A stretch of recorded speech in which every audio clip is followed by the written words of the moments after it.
Hello guys! Welcome back! So ayun, ito po ang i-review natin guys. Kasi ang sabi dito ay ang loan amount natin ay 10,000 daw. At ang terms niya ay 120 days and low interest rates daw.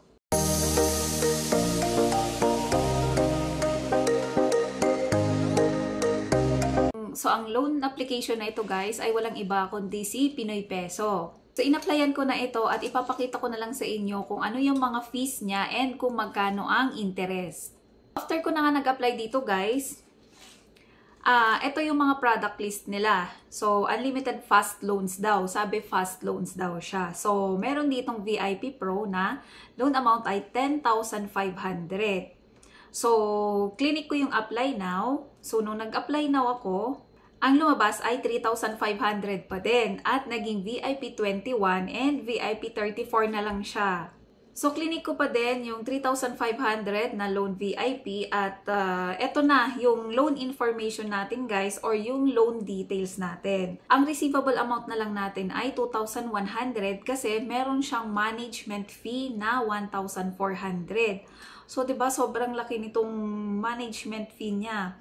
Parang hindi naman siya makatarungan. And 7 days lang ito guys. 7 days mo lang siya babayaran.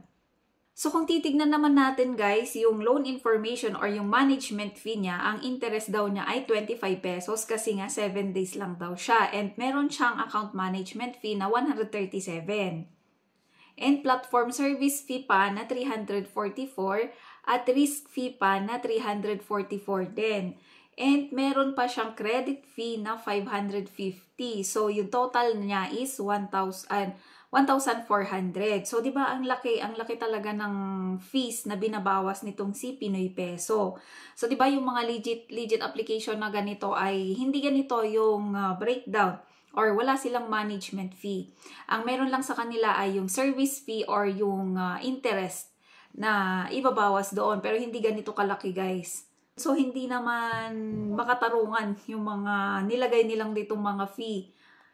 Kasi sobrang laki niya. Ang worst pa dito ay 7 days mo lang siya babayaran. So, pagpatak ng 7 days ay ibabalik mo na siya. Kasi kung hindi ka nakabayad ng 7 days ay may penalty na yon. So, yun. Ang laki na ng penalty pag mga ganitong application pala. Itutuloy nyo pa rin guys. Mag-a-ask sila dito ng payment method, yung withdrawal channel nyo. Depende kung bangko or BPI, ayan, sa GCash, CoinsPH, PayMaya, or GrabPay. And bank withdrawal din, so yung bangko nyo and then ilalagay nyo yung amount. And then, i-confirm nyo lang guys. So, ang weird lang guys kasi sabi niya dito ay make sure that GCash has enough available balance, otherwise the loan will fail. It is recommended to use other payment methods at the end of the month. Bakit kailangan mo pang may balance yung GCash mo bago pumasok yung ilo-loan mo, 'di ba? Hindi naman yung mga legit apps naman ay hindi naman ganito.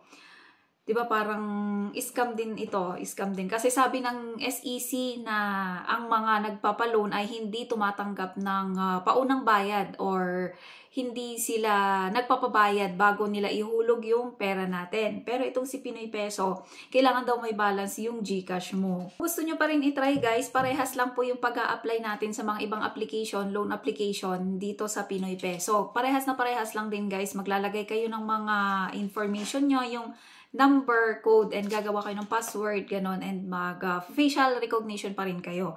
So, ganon pa din po ang pag-a-apply.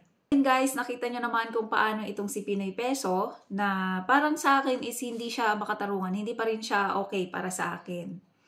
And since hindi nag-reach out guys, yung mga nanalo dun sa last na giveaway natin, forfeited na po yung prices nila and then isasama po natin siya sa mga pag-giveaway natin sa susunod na buwan. And every 30th of the month pa rin po tayo magpapag-giveaway. So, mag-subscribe, comment, like, and share lang po kayo para makasali kayo. Kasi comment picker po yung gagamitin ko doon guys para lahat po ay makasali.